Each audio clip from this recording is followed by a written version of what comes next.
Check. 1, 2, 3. The D. Brief. This is the D Brief. Your guide to Detroit. Your guide to Detroit's arts and entertainment scene. This is the D Brief. Hello and welcome to the Debrief. I am your co-host. My name is Seth Ressler, and this is the podcast about the Detroit arts and entertainment scene. Well, it's kind of a lie. I'm not really your co-host today. I'm just your host. Because it's a holiday, Michael Jeter and I decided to take the day off. We're not recording a brand new episode today. But don't worry, we'll be back with a brand new episode next week. Instead, what we want to do in this episode is share with you some of our favorite interview moments from the beginning of the podcast series that we just launched this fall. We had a great cross-section of guests, everybody from comedians and storytellers to bartenders and musicians, people involved with all different aspects of the Detroit arts and entertainment scene. And we wanted to showcase some of what happened in case you missed any episodes this fall. I know it happens every now and then. You know, time gets away from you, something slips through the cracks. So let's start with our very first guest that we had on the Debrief. That is a local comedian. His name is Zach Martina, and he had the opportunity to headline Mark Ridley's Comedy Castle in Royal Oak for the very first time in his career. And that is a really big deal when you are a stand-up comedian. That is a legendary comedy club. It has been around for decades. It is known by, superstar comedians all across the nation because they want to come here on their way up in their career and play that room. And Zach had the opportunity to play that room for the first time, so we invited him in to talk a little bit about his comedy career. And while he was here, he told us a story about a time that he actually went to jail. And here it is. I was 15. I was just about to turn 16. I remember the night before, my buddies and I went to see the movie Hannibal, because that's what you did in high school. You went to the movies, or at least where I grew up. Movies, then Rams. Romantic comedy. Yeah. Yes. So we went home, and the next day we were kind of just hanging out. His parents were gone, so we were having a good time. And knock on the door. It's a cable man. It's a Comcast guy, and I get it. A lot of people don't like anyone that works at Comcast. They give you nothing but headaches. So immediately you're not thrilled with them up top. But you open the door, cable guy's like, "Hey man, I'm just here on a service call." My buddy's like, "Okay."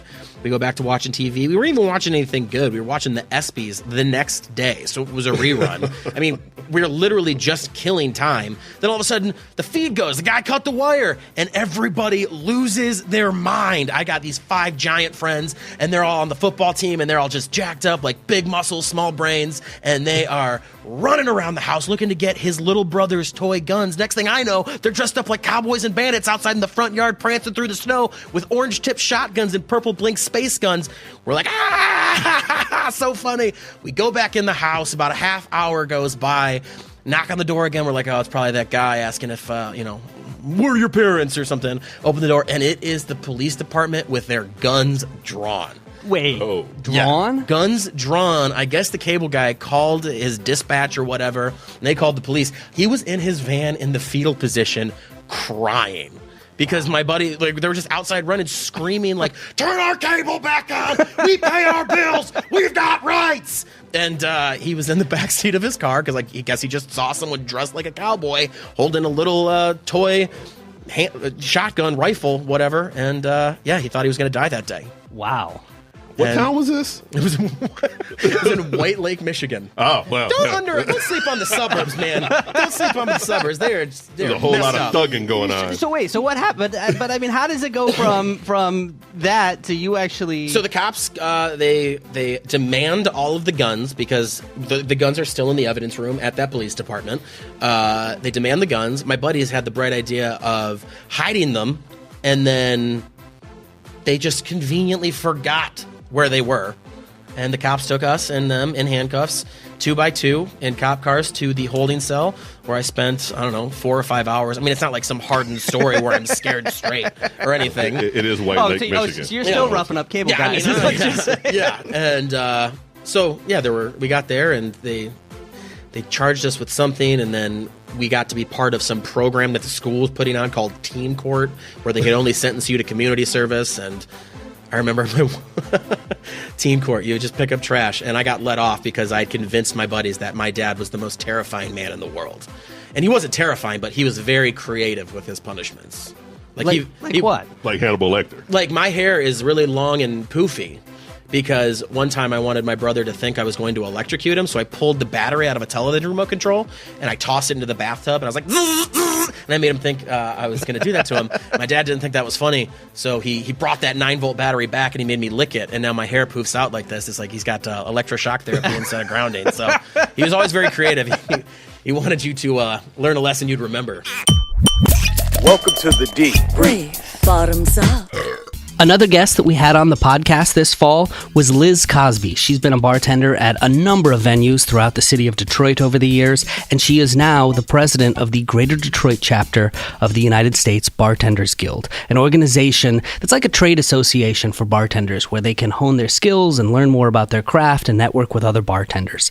And while she was here, Mike and I wanted to get some tips because, as you can imagine, we find ourselves in bars quite often. We wanted to know, how do you be a better customer at a bar? I mean, honestly, like, if you have a question, ask the bartender. There's a lot of people who just, like, ask their friend, and their friend's like, I don't know what that is. And it's like, why are you, like, I can hear you guys. Like, you're standing right in front of me, and you're asking each other, and I'm, like, right here. You know, I'm right here, and it's literally my job. It's like going to the doctor's office and being like, Mom, what do you think this is? And the doctor's standing right in front of you. That's exactly what it's like. Or if I go in to your insurance agency, and I'm like, oh, well, you know, Google says this. It's like, no, just like ask the, you know. Right.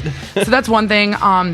You know, it's okay to be indecisive, and it's okay to not have an idea of what you want, but you have to realize, like, you're one of 50 people in a room, and your actions affect everybody else's. So if you're standing there hemming and hawing and taking forever, or if you've ordered your drink and you're clearly in the one place where everyone has to order their drink, like, move. You know, I know you're comfortable, and I know you want to be there, and I know you want to watch the show, but you're literally stopping everybody else in the room from doing what they need to do. So I would say, you know, just being more courteous to your fellow man, and then giving some sort of direction, like dealer's choice. Like, we all just want to get a drink in your hand and have you be happy. That's literally all we want to do. We just want to make you happy. So, you know, if you want us to create something for you, we're more than happy to do it, but you have to give some sort of direction, you know, knowing something to the effect of like, and just saying you want vodka isn't enough. Like, if you have a flavor in mind, if you want cucumber, for example, say that, you know, or if you hate something, like if you despise cucumber, tell me, you know, right. Because that's something I can work with, you know.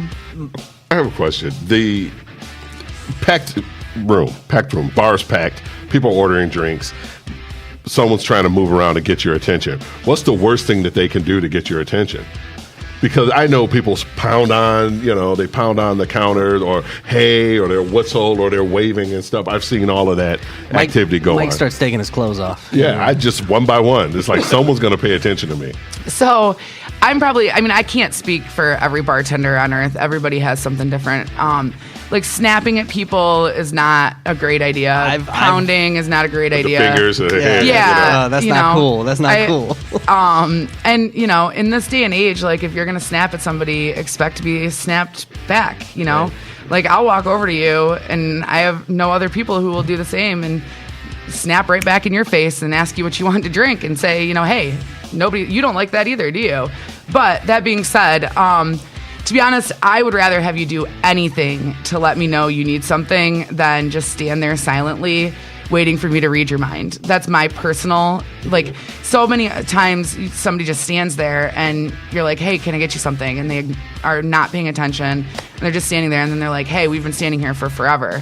It's like, well, me too. You know, I mean, I've been waiting, you know, I didn't know you needed something. So, like, I would say I'm probably, you know, different in that I would rather have you get my attention if you're waiting, you know, than just stand there silently hoping that I'll call on you.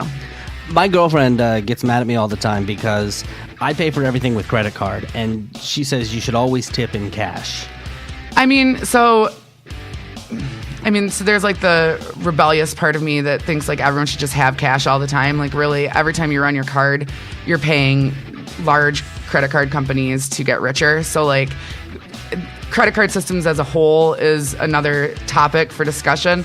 But if you are going to use a credit card, open a tab. Be responsible. If you're old enough to have a drink, you're old enough to remember your card at the end of it. You know, open a tab. You stop service every time you order even a simple drink like a Bud Light, and you make me run your card. That's that is completely unnecessary, and it's the only reason you're doing it is because you're irresponsible. That's not my fault, and that's not the fault for anyone else in the room. So if you are going to pay with a card, start a tab. Buy each other's rounds. You know what I mean? Like, that's another thing I see that's just so common. Like, what kind of people do you hang out with that you won't buy each other's rounds? Like, that's the worst. Acquaintances. You know? Like, they're not buddies. They're just acquaintances. Like, Mike, I got you friends. this time. You get me at the next bar. You know, like, and if that relationship isn't reciprocal, we're gonna know at the end of the night, and I'm not gonna go back out with you. You know, like, that's just how there is to it. So I would say, like, it's more like, again, being courteous. It's not when bartenders like have rules or whatever for service. It's not for us. It's really for everybody else in the room. You know, if you touch our stuff, I mean, that's stuff that goes in other people's drinks. Like, if you touch the fruit on the bar, like, that's gonna go in someone's drink. That's you know, gross. Action. This is the Deep Brief.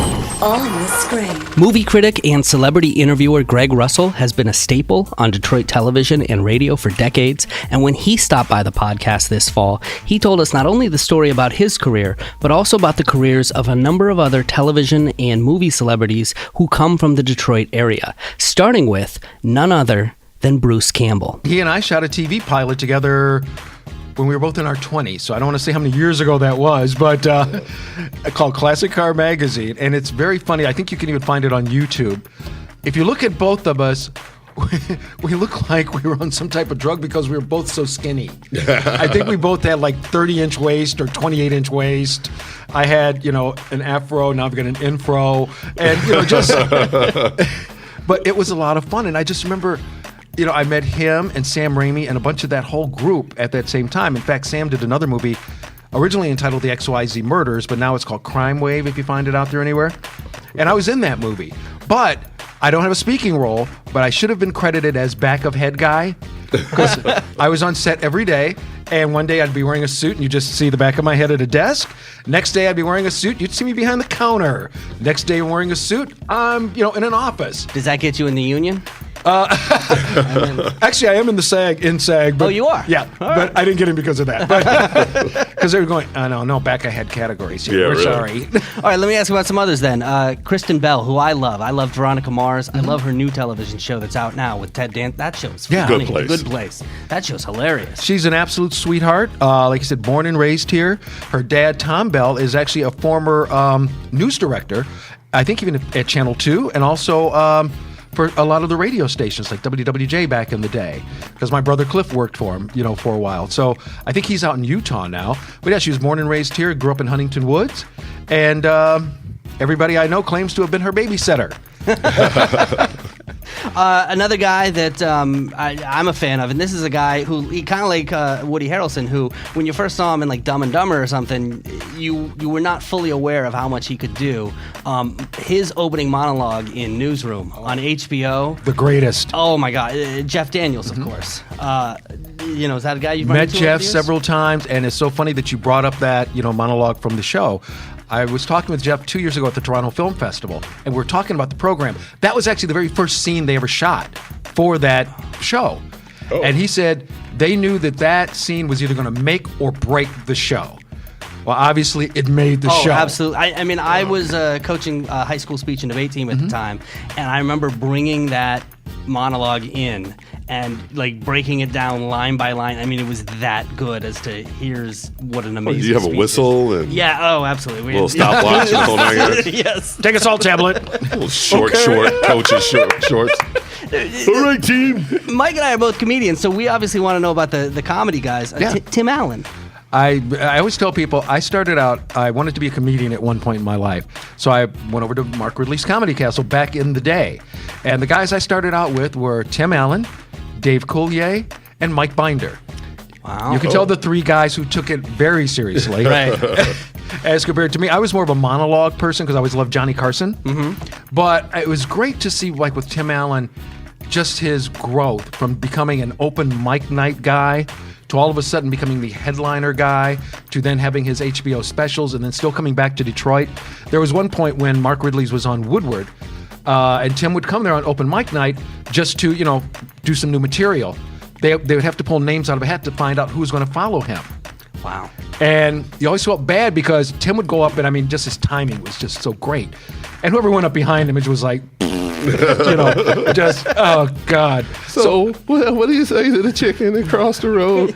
Boo! Bring back Tim Allen. Well, I developed this thing one time. I never got picked until once. It was like, Greg, you've got to follow Tim. So, honest to God, I'm sitting there in the audience. I'm thinking, what I was going to go up here and say, it's not going to work. Got to get rid of it. I went up and did a 5-minute monologue on what it's like to have to follow Tim Allen. Wow. And got great laughs off of it. Because it was kind of like, he had this one story, I can't say the words, but We understand. I said, how do you make a wad of blah? And it's like, he only knows. The rest of us don't know. That's why we were laughing at him. So, but it's great to see. And then another guy, Lowell Sanders, who's from Detroit. Yeah. He and Tim have worked together for the past 30 years. Lowell is always his opening act, and even to this day. So that's fantastic. Debrief. Want more? Text the word Detroit to the number 444-999. Satori Shakur runs the Secret Society of Twisted Storytellers that has monthly shows at the Charles Wright Museum in downtown Detroit. And when she stopped by the podcast, she told us the story of how she got into the world of storytelling. It's quite fascinating. I'd been doing stand-up comedy, and I would tell stories as a stand-up. I would earn the right to tell stories by telling the jokes first.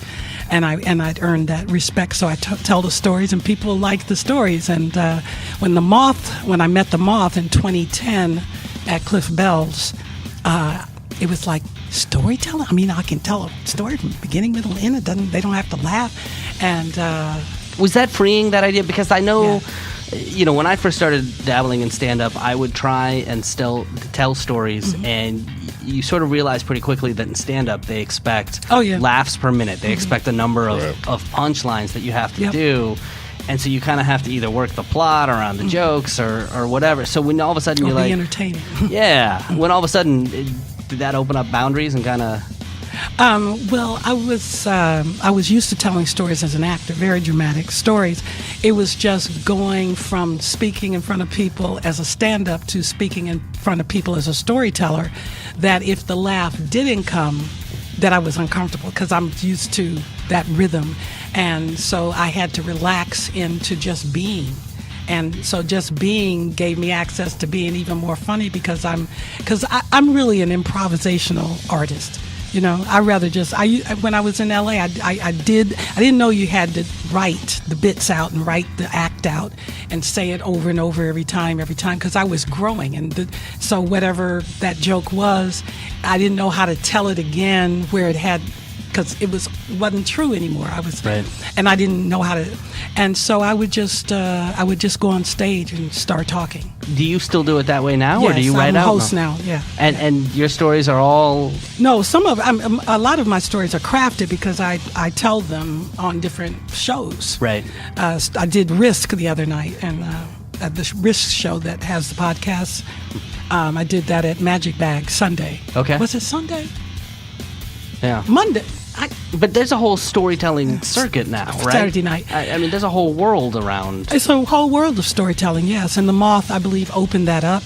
But there are a lot of, in New York, there are a lot of different storytelling shows of a lot of different varieties. And then you can go to other big cities and maybe small cities too and find, but it's not a vibrant circuit yet. Yeah. But it's happening because it was predicted, that stand-up was probably going to turn. I mean, when I was living in LA, I used to go to this basement guru spiritual place, and he was like, I predict in the year 2000 that comedy, people will not even laugh. People just, this comic will stand up on stage. I'm doing great. They'll just... Seth is killing it. Killing the game, man. I'm amazing. You're a trailblazer. You didn't even know it. This is the debrief. This is the debrief. Saxophonist William Cyprian is better known as Will C. of the Will C Experience and also Motor City Groove. And when he stopped by the podcast, he told us about his experience earlier this year when he performed in a star-studded Aretha Franklin tribute concert. Here's what he had to say about it. First of all, they called it the Detroit Superband. That's because you had all of these musicians that were from Detroit that have basically played with everybody, literally. Like, you're talking about cats that have played with Beyonce, that have played with Stevie Wonder. One person that just got off tour with Ariana Grande. I mean, you're talking about some cats that have seriously done some stuff. And I'm sitting there like, and I'm here with you guys? Okay, cool. That'll work. But literally, they brought in all these heavy hitters to do a tribute at the music hall for her, because they did the street naming and whatnot, and this was the inaugural weekend for the Detroit Music Festival that they're trying to do, because Detroit really never had a music festival like all the other cities. So this was the inaugural festival, and they're doing it again next year. They're going to keep it going, but to get up there and work with these musicians and just do it, we're doing all of her hits. We're doing all of these arrangements and literally just killing it. And I mean, we're up there having fun, smiling and whatnot. And it was a great experience. Networking too. But it was an awesome experience. I mean, just literally, you had Ron Otis on drums. You had Kern Brantley, he was the MD. His brother Valdez was on keys. You had Kamal Kenyatta is a saxophone player and also a keyboard player. He's two-time Grammy-winning producer for Gregory Porter. And then you had Andre Frappier, who basically he's played guitar for everybody known to man. And you had all these singers up there. You had Gwen Fox, and you had El Renee, and you had Beth Griffith and Cherry Black. You have all these people that's just done everything. Why do I feel like he's reading off the liner notes from like every album in my music collection? It could be one of those acceptance speeches. I like to think. I'm serious. It was one of the best nights ever for just music, especially in Detroit, and to have all these people come back from either being out of town or just fresh off of a concert or something to come back to do this tribute for Aretha, and it was just amazing. It was truly amazing. Welcome to the D. Breathe. Breathe. Funny stuff. Heather J. is a Detroit comedian who also put out her very first book this year. It's called Maybe Shorty Should Be a Detective. And Heather runs the open mic called The Jingle that happens every Wednesday night at the Punchline Comedy Lounge in Southfield. And when she stopped by the podcast, she told us the story of how she wound up opening for the legendary comic Dave Chappelle. That was an awesome experience because I was in New York City and I was a new comedian. I'd only been doing comedy for about a year. I was traveling with some veterans who were established, and they had much bigger shows, and I was able to get like open mic guest spots or whatever. They were actually doing real shows, and it was kind of like everybody was kind of like, oh, little Heather, go somewhere, get a little New Jack Heather, and I was in the way everywhere I went or whatever. So one night I decided that I was going to break free from everyone else and go to the Comedy Village, which is in Greenwich Village. And I walked in, and I was real polite to the guy, and I said, I'm from Detroit, I'm a new comedian, can I just go up? And he looked at me so arrogant, and he was just like, you can be first. And I was like, I'll take it. I just want to go up. Hold on, what does going first mean in the comedy world? For people who don't know. Going first is there are certain scenarios where going first is okay. Like Heart of the City, there's nothing wrong with being first. True.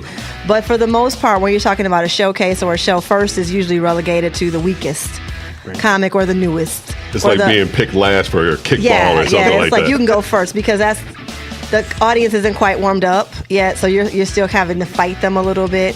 And because I was not a New Yorker, New Yorkers are very territorial about their microphones. I was not only new, but I was not a New Yorker. So here I was a complete outsider. And the guy's like, you can go first. And I was like, I'll take it. I just want to go up. And in the middle of my set, Dave Chappelle walks in. And so in comedy, for those of you that don't know, when a celebrity walks in, the show is over. So they could have booked you for 20 minutes. They could have booked you and paid you $500. You're not going up. Dave Chappelle is here. So So all the comedians that were like, she can go first, didn't get to go up at all. Holla at your girl. Maybe if you would have let me go second, could have been you that opened for Chappelle instead of me. So I went up, and then as soon as I came down, they brought up Chappelle, and he did 4 hours. Wow. And then after the show was over, he took me with him, and we left. But we didn't have sex or nothing crazy. We just kicked it. He was just talking. We talked about comedy, and he encouraged me. It was really cool. Oh, that's awesome. It was actually a great. So when I get back to the room, and all the vets I travel with were like, "Little Heather," I was like, "Guess who was just Dave Chappelle?" And then everybody's face kind of cracked because I had a much better night than they did.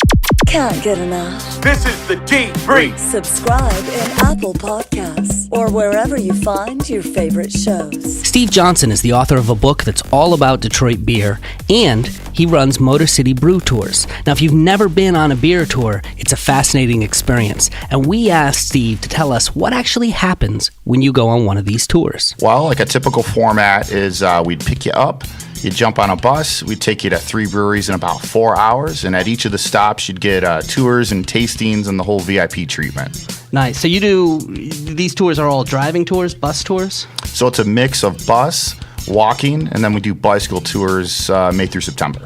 Oh, I love this kind of thing. Beer on bikes. Beer on bikes. Bikes on beer. So it's bikes then beer. Bikes That's the then way we like beer. to say it, right? Bikes then beer. We call them bike and brew tours. Nice. And you get like the full-blown history as you're going on the tour, right? Yeah, the bike tours are a little different than the bus and walk, where on the bike tours you learn about history of the city. So we have a theme. So it could be brewery history, prohibition history, automotive history, and then you finish where you started, which was at a brewery, and you get beer and food all bundled into it. So it's kind of half learning, half social, a little bit of exercise, but not too much exercise. I love stuff That's right up my alley. Yeah. How did you... I wasn't like looking at you as I said that or anything. How do you get into a business like this? I mean, how can I start a business like this? You just do it. Really? Yeah, it sounds so simplistic when I say it that way. Like, yeah, I went to school and everything and have an education, but at the end of the day, it was just me being drunk at a beer festival and suggesting that we should start a tour company to a buddy. And he's like, well, why don't we just rent a bus? And next thing you know, we're just doing it. And you just did it? Yeah. And were you a beer expert before you started doing Definitely not. I was a beer drinking expert. Okay. Like straight That's Pats a good start. or Oh my God, what? Old Milwaukee. You're kicked off the tour. Get off the bus. That's all right. I know how to handle people like that. I'm an experienced professional, so I can handle that How do you handle conversation. something? Yeah, I'm a rough guy. How I'm do you sorry. handle a heckler like that? A heckler like that? By the end of the tour, he's looking for my autograph because I've changed his ways on how he drinks. And he's like, PBR what? He's forgetting that by the end of my tour. But how did you get to the point where you were so authoritative in this that they came to you and asked you to write a book on the history of Detroit beer? Yeah, I don't want to say it fell in my lap, but the company that I had published with, which was Arcadia Publishing, the History Press, they had a whole series of these books in big cities across the country.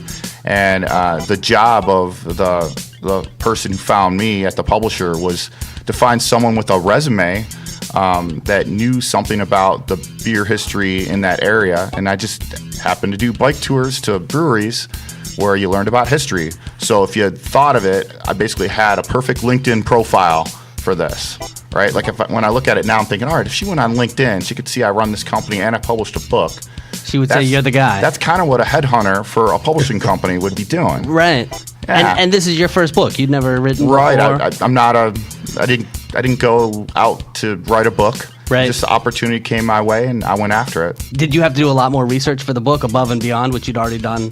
Yeah, I'd say like the first couple chapters of the book was really related to what I'd already researched, and I got to kind of elongate that. Yeah. So when you're doing bike tours, you learn to do everything in chunks, kind of like what you're doing on a podcast. Right. You learn to do that in front of groups, and when you're doing a book, you can elongate that. So that part of it was fun. It brought me back to the material that I've been using for a lot of years, and I got to almost relearn it and redevelop it again. And then the second part of the book was really all current breweries, craft breweries, from 1992 forward, and I interviewed a dozen plus breweries and featured a good 40 of them in the book. So it was really getting their backstories. That's where a lot of the work came in. All right, I want to see how good you are. Pop quiz then. Like, when did brewing actually start here in Detroit? So brewing started in the 1830s and 40s when you had your first wave of immigrants coming to Detroit for work. and it was English, Irish, and Scottish immigrants that came in, and they brought their love of food and their love of ales. That'd be popular in Europe. And they started popping up what we would consider brew pubs. We didn't call it that in the 1830s and 40s. And the first brewery in Detroit was called the Davis and Moore Brewery, and it opened in 1837. Wow, look at that. He's got it right there at his fingertips. I know, right? It's like he's not even reading off that card that he has, mother. Yeah, I actually wrote it on my hand, but I had my hand down so low you couldn't see it. The D-Brief. Your guide to Detroit's arts and entertainment scene. Now, my co-host on this podcast, Mike Jeter, is a stand-up comedian, and I think it's fair to say that he had a breakthrough year in his comedy career this year. That's because, in part, of Kevin Hart. Now, Kevin Hart, the legendary comedian, has a show on Comedy Central called Heart of the City. And in each episode of that show, Kevin goes to a different city and picks 4 stand-up comedians, and they perform in front of a live audience. They tape that, and then they cut it together as a showcase, and they air it as an episode of the show on Comedy Central. And when they came to Detroit this summer, Mike was one of the 4 comedians featured in the show. 2 of the other comedians stopped by the podcast to talk about the experience, to talk about what it was like to meet Kevin Hart and to record on that show. Those 2 other stand-up comedians were Alton Boogie Williams and Jay Bell. And here's what happened when they dropped by. Thank you for having me, Thank man. you. I appreciate it. What up, though? East Side Detroit, stand up. I see. That's a Detroit thing. What up, though? Yeah, what up, though? That I know. I'm the new guy to Detroit. I've only been in the area for like 2 years. So man. Mike's trying to teach me everything. Welcome to the D. Yeah. Now, have you been robbed yet? Not yet. Oh, you're not official. You're not official yet. Not yet. It's coming after this interview. Yeah, how many times a week do you have Coney Island? Right. That's a big Detroit question. Does that really happen? Do you guys really eat conies? We do. All the time. I had it, earlier today. Had a wing ding dinner earlier. Yeah. Chili and Texas cheese toast. fries. Yeah, chili Breakfast Cody's, man. Yeah. I told you.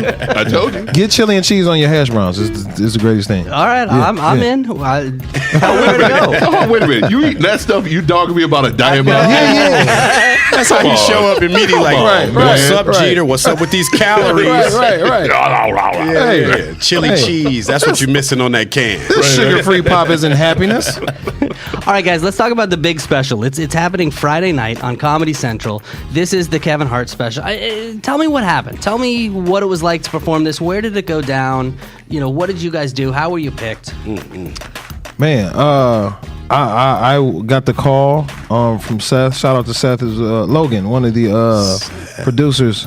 Sorry, you're right. Logan is one of the producers on the show. Got the call. Hilarious. I thought it was a prank call. You know what I'm saying? I was like, yeah, okay. You too. Yeah, I almost. He said, don't hang up. This is serious, man. We got to shoot. It was the biggest thing ever, man. It was one of the biggest moments in my comedy to solidify everything. Like, oh, you know what? We're doing it right. We're doing it right. Yeah, man. Right. We on to something. Yeah. We on to something. That's got to validate a lot of. Oh man! When the hottest person doing whatever you are doing, like contacts you, his people contact you, you know you on to something. How did they find you? We had an audition actually. We auditioned down at the old Epitome Lounge. Epitome Shout out to Howie Bell. Yeah, shout out to Howie Bell for even putting that together and facilitating that whole thing. We had auditions and it took so long. I mean, you know, like I promise you, I thought, man, they've already picked whoever they're gonna pick. Like it's over. Now, when you guys walked into the audition, I know a lot of times, you know, comics have to perform in front of rooms where there aren't people or there's just producers. Was it like that, or was there a crowd? Packed. It was packed. Oh, so they had for the audition they had. It was people and comedians. Like it was packed. And did you guys know you did well? Did you have a feeling that? No clue. I don't know if I tanked it. I don't know. It was just.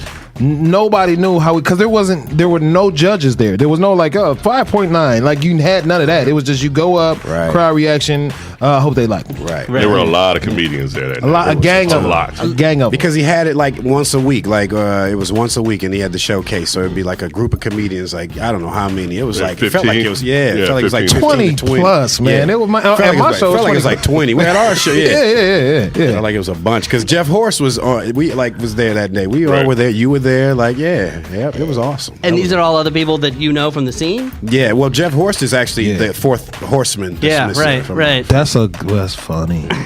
That's the fourth horseman. Yeah. That's funny, man. I mean, I'm a comedian. Yeah. I say some funny stuff from time to time. Yeah, that's hilarious. I can string together some stuff. Listen, on the day of the show, I didn't know Alton, and Jay when I did the audition. I only knew Jeff. Yeah. Right.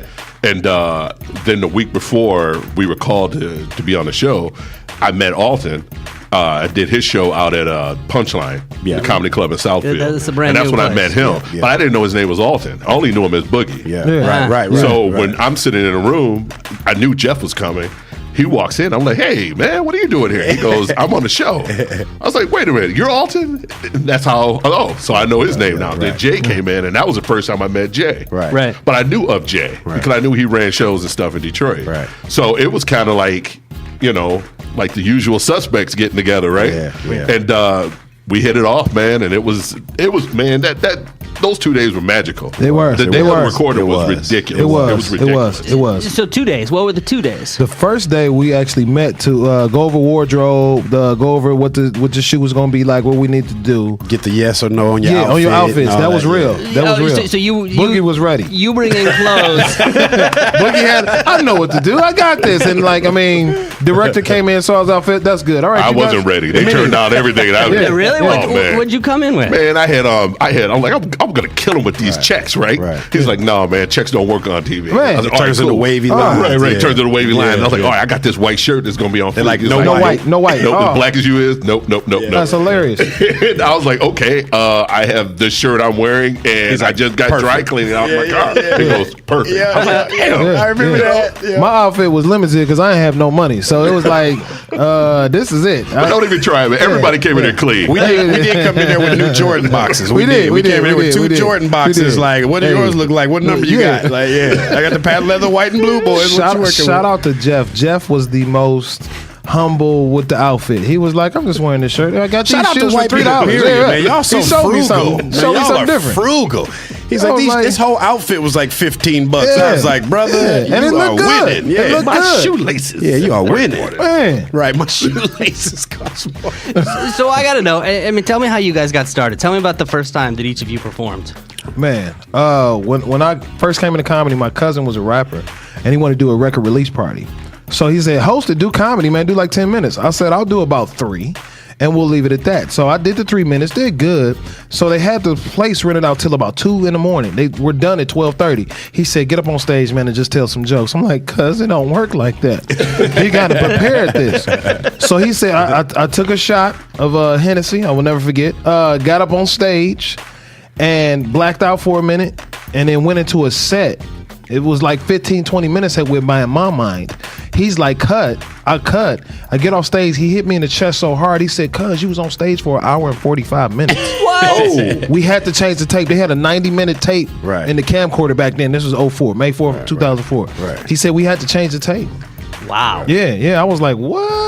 Okay, that's all right. Yeah, that's pretty dope. At You that lost point, yourself. I was hooked. Like this comedy thing means so much to me. It's my craft now. Right. It's not a job. It's not a career. It's my craft. It's what I'm dedicated to forever until I die. And you said this was 2004. 2004, man. May 4th, 2004. So this is some nice payoff. What's coming on? Man, Friday. this is the most amazing thing, and the thing that's been so dope about it is that the hate, I haven't seen it. No. You know what I'm saying? It's like, man, y'all deserve this. Y'all deserve this. Y'all done put in work. Like, it's been a lot of love, and I appreciate that, man. I really do. Right. Oh, It has been a lot of love. This is the D. Detroit.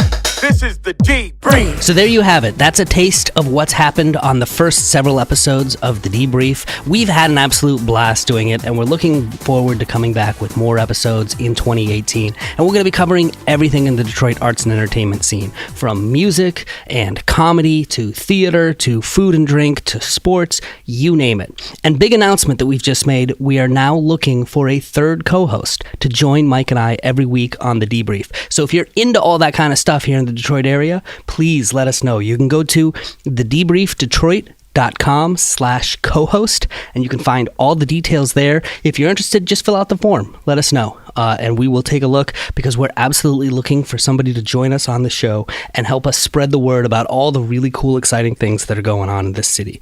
Like I said, it's been an absolute blast. This city is going through a renaissance, and we expect even more great things to happen in Detroit in 2018. We're going to be highlighting them all. If you want to follow us, one great way to do that is to text the word Detroit to the number 444 999. We will send you a link for our mobile app so that you can download that, start listening on our mobile app every week. Or if you want, of course, you can listen on Apple Podcasts or Google Play Music or Stitcher or iHeartRadio or Spotify, wherever you find your favorite podcasts. We're there. Just subscribe and leave a review while you're there, because that helps other people find the show as well. Plus, if you want us to send you a list of what's going on in the Detroit area every week, we can do that. Just go to our website, thedebriefdetroit.com, sign up for our email list, and every week you'll get an email with everything that's going on. On behalf of both Mike and myself, thank you so much for listening and for supporting us in everything that we've done. We really enjoy doing it for you, and we wouldn't be able to make it without fans like you.